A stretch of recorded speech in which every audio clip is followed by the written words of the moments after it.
ယောက်ျားကစကားကြံတော့မိန်းမကကြိတ်ငိုမိန်းမကစကားကြံတော့ယောက်ျားကစိတ်တူမိဘကစကားကြံတော့ကလေးတွေမှာနှလုံးသွေးတွေယူအစင်မပြေတဲ့မိဘတွေကြားတဲ့ကမွေးဖွားလာတဲ့သားသမီးတယောက်ရဲ့ခံစားချက်ပေါ့အလောက်ကန်ရအစင်မပြေတော့မိဘတွေကတယောက်နဲ့တယောက်ပဲအပြစ်လေးတွေမြင်လာကြတယ်ဖခင်တယောက်ကအလောက်ကအစင်မပြေစိတ်ညစ်ပြီးတော့အလောက်ပြန်လာချိန်လေးမှာစိတ်ညစ်ပြေအောင်ဆိုပြီးတော့အရက်လေးတောက်လာတယ်မိခင်လို့သူကလည်းအစင်မပြေတဲ့ကြားကနေပြီးတော့အရက်တောက်လာရမလားဆိုပြီးတော့စိတ်ဆိုးမှန်ဆိုနေအော်ခေပြောဆိုတာပေါ့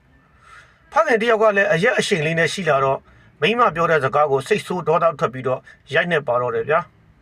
မိခင်ဖခင်ရဲ့ရံပွဲကိုကြည့်ပြီးတော့ကြောက်စိတ်အားငယ်စိတ်တွေနဲ့သားသမီးတွေရဲ့ရင်ထဲကိုရောက်လာပါတော့တယ်ကြာလာတော့သားသမီးလေးတွေရဲ့ရင်ထဲမှာအနာတရားတွေဖြစ်လာတယ်ကြောက်စိတ်တွေအားငယ်စိတ်တွေနဲ့အမြဲပဲကြီးစိုးနေတာပေါ့မိသားစုတစုမှာဗျဘလောက်ပဲအစင်မပြေဖြစ်ပါစေသားသမီးတွေရဲ့ရှေ့မှာဘယ်တော့မှရံမဖြစ်ပါစေနဲ့သားသမီးတွေရဲ့ရင်ထဲမှာဘယ်တော့မှအနာတရားတွေမလုံးမိပါစေနဲ့ကိုတိတ်ချစ်တဲ့ကိုယ့်ရဲ့သားသမီးတွေရဲ့ဘဝကိုအနှင်းခံပြေးစားပဲတမင်ဖြစ်အောင်တော့ဘယ်တော့မှမလုံးမိပါစေနဲ့လို့ပြောချင်တယ်ဗျာ